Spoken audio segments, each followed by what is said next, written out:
All right, so this is really embarrassing to admit, but last year I burned through 4 virtual assistants and about $50,000 in operations consultants. And after 9 months, we were worse off than we were before. We had broken processes, we had tools that were half migrated, and operations, the tech side of it, was basically in disarray. If you're an MSP owner or an IT business owner, then listen really closely to this, because this is actually a mistake that I see technical founders make all the time. The exact same mistake, just on the sales side of things, which is interesting because I kind of knew what the mistake was when I made it. I'm just used to not doing it on the sales side. So here's what I mean. Maybe you've heard of Dan Sullivan's advice, Who, Not How. So Dan Sullivan is from Strategic Coach, and he's got a great book called Who, Not How. And the gist of it is, instead of you as a business owner figuring out how to do everything, right? Like you see the problem, you go, okay, we need to fix that.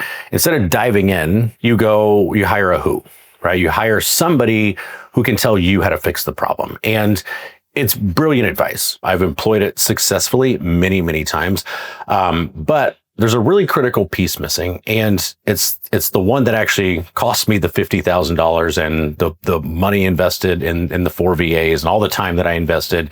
And here's what happened. I spotted a problem, right? Like our funnels, our ops, our tech, the automations, like all of that happening in the background just wasn't running smoothly. It was kind of patched together with different platforms and different tools. And because of that, it was impossible to get data out of it. Without data, it becomes very difficult at a certain point to grow, because you're just trying to figure it out. So I knew I needed data. I knew that meant, cleaning up a lot of the tech. And what I did first was I went and hired a VA, right? Like somebody that was affordable, somebody that knew the tech, somebody that knew the platform, somebody could come in, kind of be an extension of me, just start ripping through and kind of implementing what I wanted. And the first VA that I had didn't work. All right, well, it's probably on them. They weren't that good. The second VA came in and they didn't work. All right, so that's kind of bad luck. The third VA came in. It didn't work. Like, what are the odds of this? Fourth VA comes in. I'm like, for fuck's sake, are you kidding me? Like, this is clearly on me, right? Like at this point, there's the old Peter Drucker quote about more than 3 people fail in a role. It's not the people, it's the role. And I go, light bulb moment. You know what? I know the answer to this. It is what Dan Sullivan recommends. It's who, not how. Like what I'm doing is I'm making the mistake of trying to figure out how to do something, and because I need to know how to do it to tell the VA how to do it. So what I'll do is I'll go spend more money, better money, hire a who to come in and tell me how to do it. So hired a $50,000 consultant. They had stellar credentials. Even came with a recommendation from somebody that I knew.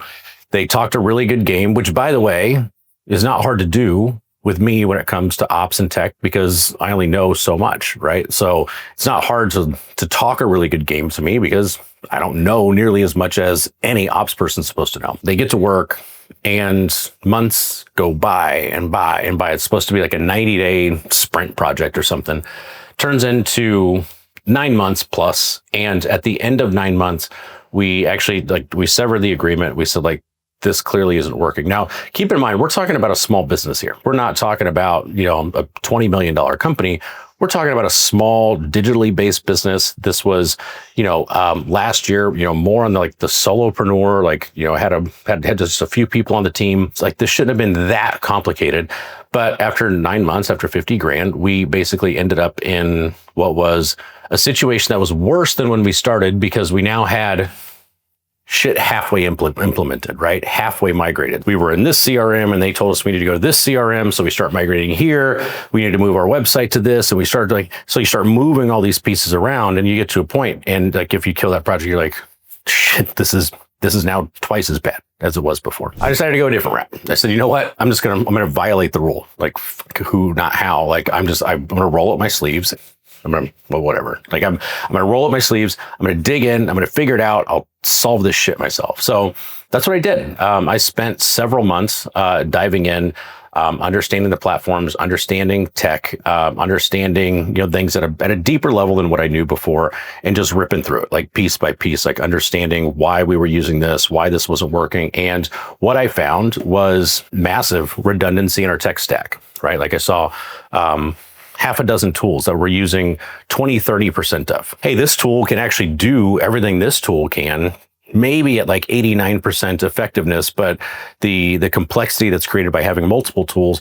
So I just see like all this overlap, all this redundancy. I see us not using the tools that we have to capacity. I see us spending a boatload more money than we needed to on tech. I mean, thousands of dollars per month that were being completely wasted on things that not only didn't make much of a difference, like the fact that one tool did something slightly better, it didn't really move the needle. But it did make things more complicated. It did require automations to connect the two things. And there were just like situation after situation after situation. But more importantly, what I learned in that process was what was needed to fix it, right? Like what was actually the skills and the specific problems that I was solving, instead of I've got an ops mess or I've got an automations mess, right? Instead of saying like, hey, I've just got this big blob here, you go solve it.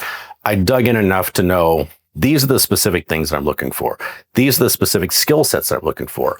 And I now knew enough to ask some tougher questions. I now knew how to ask like some questions that I was like, hey, this starts to smell like bullshit, right? And I now knew what success actually looked like, because I knew enough about the problem that I was trying to solve to know what the solution looked like, and at least know what the solution architect needed to look like. Dan Sullivan's not wrong. The who, not how, is hands down the best way to build a business that you don't become a prisoner to, right? Like that's, at the end of the day, that's what that advice is for, is that as a founder, if you continue to go in and solve all the problems yourself, if you continue to be the source of the information, if you continue to be the source of answers, if you continue to be the center of your universe within your company, you will never break free of that, because each extension of you is still dependent on you. I fundamentally absolutely agree. It's who, not how, but there's a critical piece missing. And it's you. It's you, then who/how, right? Because sometimes, frankly, it's a problem that you jump in and you're like, hey, I can get a VA to do this. They don't necessarily need to have a full skill set to tell me how to solve the problem and do it. Okay, like I know enough about the problem to hire somebody to just simply execute what I need. Sometimes I'm going to need a who. I'm going to need somebody that I go, hey, this is a behemoth of a problem. This has more strategic implications. This has more complexity that's involved. This has whatever, for whatever reason, but you are the front end of that. I don't mean you need to become a master of it. Like you don't need to like become an expert on the thing that you're trying to solve. I did not go into this ops and this tech problem thinking, hey, you know what? Like this is going to be my new thing. Like I'm now going to take over the ops side of the house, and I'm going to go hog wild on, making everything a fucking AI and auto. Like that wasn't my plan. My plan was, I've got to get in here and figure it out and either fix the damn problem or get a really good idea of what's needed to actually solve it from the person that I'm hiring to solve it, right? I need to know how to screen people. I need to know who I'm looking for. I need to know how to define success. I need to know how to measure progress. And I can't do that if I refuse to understand what I'm working with. You're not looking to master it. You're looking to understand it just enough to know who you're hiring for, whether you need a who or a how, and basically what the definition of success is going to look like. I literally coach MSPs and IT businesses on this exact same advice all the time in sales, right? Like this was an ops problem, but in sales, I have this conversation repeatedly, and it is with technical founders who don't want to get involved in sales. Like I'm not a salesperson.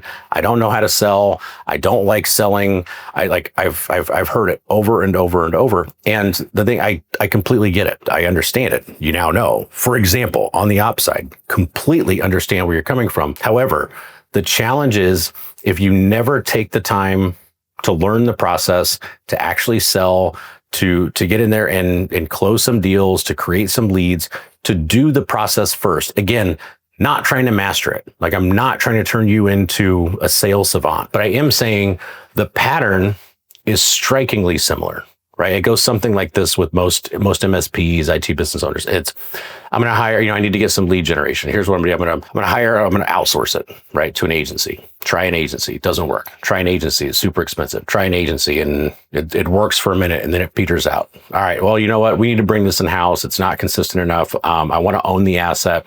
I want somebody who's updating my own list, things like that. Okay. Let me hire an SDR. Doesn't work.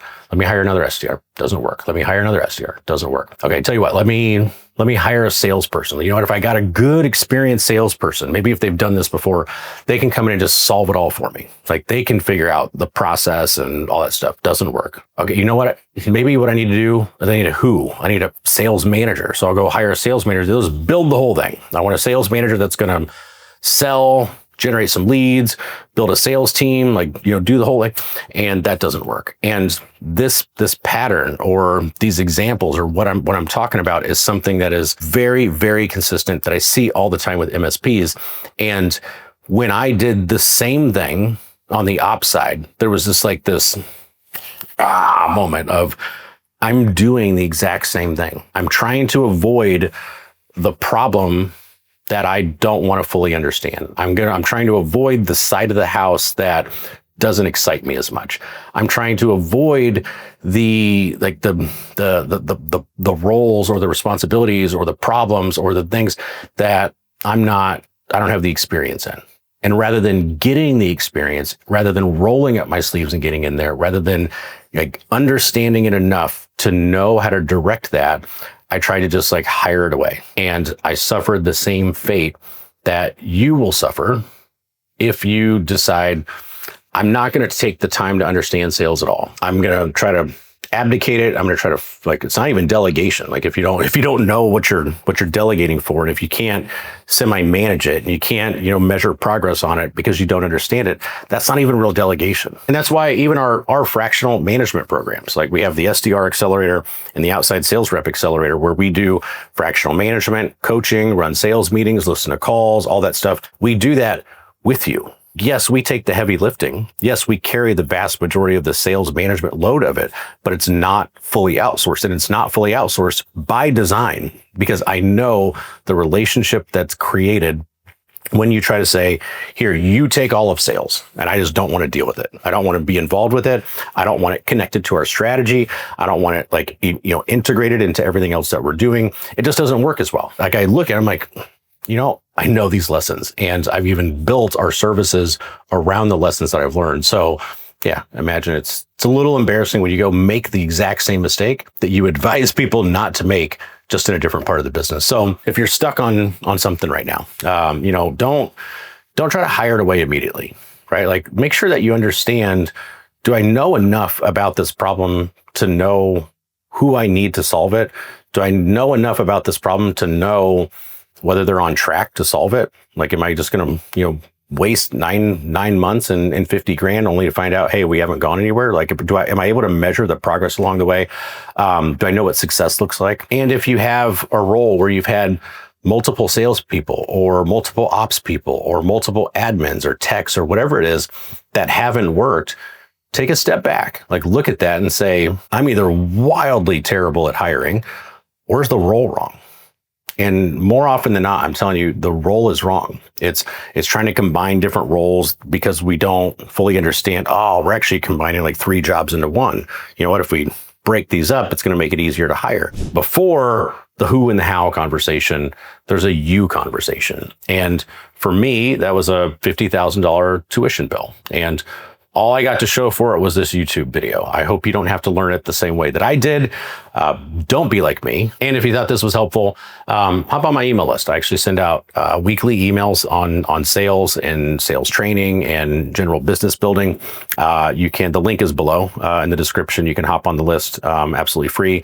And if you're an MSP and want access to the MSP Sales Toolbox, it's a resource that we put a bunch of stuff that we work with clients on. So we've got templates, playbooks, SOPs, some scripting, things like that. We drop in new stuff every month, and you can get access to that. Links also in the description. It's also mspsalestoolbox.com. When you get access to that, it's free, and we drop in more stuff basically every month. So you have access to that for life. So again, hope it's been helpful. If it has, hit subscribe, sign up for one of the emails, and I'll see you in the next video. Adios.